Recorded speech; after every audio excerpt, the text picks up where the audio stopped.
It's very hard to read people. People are always trying to hide how they really feel about you. But one of the things that people just cannot hide is that when somebody actually likes you, they become extremely predictable. And when somebody is either one, playing manipulation games, or two, where they don't like you, they become unpredictable, right? And today we're going to be talking about why that is and how you can use this fact to make your dating life much easier with the opposite sex. Simply because there's nothing more frustrating when dating someone and you don't know whether or not they're actually going to go on the date. You don't know whether or not they're actually going to disappear on the night of the meetup, and that person is going to make you look bad in front of your friends, right? And what tends to happen is that whenever they become unpredictable, what we try to do, we try to understand them, right? We see the chaos and we try to pinpoint why they're acting the way they're acting. Because with their words, they're sending you in another direction. I like you. I appreciate you. I want to see you again. But then you notice that you can't really predict them. You don't really know whether or not they're actually going to meet on the first date. I mean, on the second or third date. You don't really know whether or not they're actually going to go on vacation with you. You don't really know whether or not you're actually going to see them this week. And that tends to have an effect on you, right? It's like a child, even children. Back in our childhood days, if your parents were predictable, you were able to have a more comfortable relationship with them. You knew how they were going to react, so it allowed you to grow and to focus on yourself, right? But when parents are not predictable to their kids, they don't know how the parents are going to react to negative events. They don't know how their parents are going to react when something bad happens. They don't know if whether or not they're going to show love or whether or not they're going to push them away. By the way, check out my new channel, Professor Alex. It's a channel that I created where I talk about spirituality, self-help, and topics like the ones you see here. It's completely different from the men's channel. So click on that right now, and there you'll be able to get 3 or 4 videos per week that you will never find on this channel. Okay, subscribe right now or else I'm closing it. So those children grow up being anxious because they cannot predict their parents. You know, when you cannot predict something, it really does. In the beginning, it's fine, but over the long term, whenever you stay with people who you can't predict and their unpredictability causes stress, it tends to make it harder for you to regulate your emotions. It tends to make it harder for you to feel at ease with yourself. Because whenever we are in front of something that's unpredictable, the brain cannot calm down. It can't calm down. It's trying to add up the missing pieces, but it cannot find the missing pieces. So it stays in a perpetual state of tension, continually trying to predict this person and completely failing at it. This tends to lower your self-esteem. In order to build self-esteem, you need consistent positive feedback from people, at least consistent.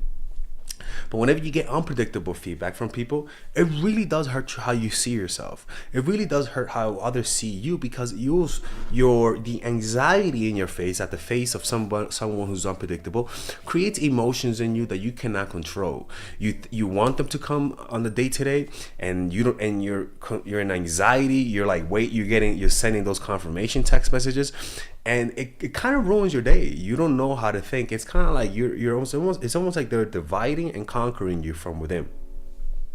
And that tends to break you up inside. And what will happen is that your reactions to them following through on your actions will become exaggerated, because you don't know. You know, whenever you don't know somebody's reaction, you're in a state of waiting, and that waiting is like this: are they gonna react? Are they gonna react? And then they react positive, and you react positively. But now, because you didn't expect a positive reaction, your reaction to them is more exaggerated. So that means you respond faster. Your face is more animated, out of proportion, to be honest with you. They can see it in your eyes. You're giving them a freaking psycho look that you like them. And your nonverbal cues, as much as you try to hide it, your nonverbal cues will betray you. Why? Because whenever you could predict a reaction, your face and your voice doesn't react to surprise. So it's more stable. Hey, how are you? But when you didn't know they're actually going to be there, it's more like, hey person that I'm creeping the fuck out. Hey, you know, and that is a burden on people, because your overly excitement also communicates to them that if this doesn't work out, you might need to go to therapy. And I'll be honest with you, that is a burden that a lot of people who are in one-sided relationship don't like.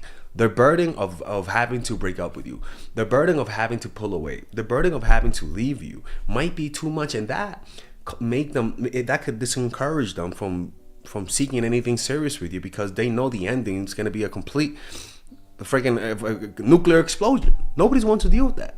Nobody wants to deal with that kind of stuff. I want to be able, for example, I had a girl who, one of the girls that I really liked, right?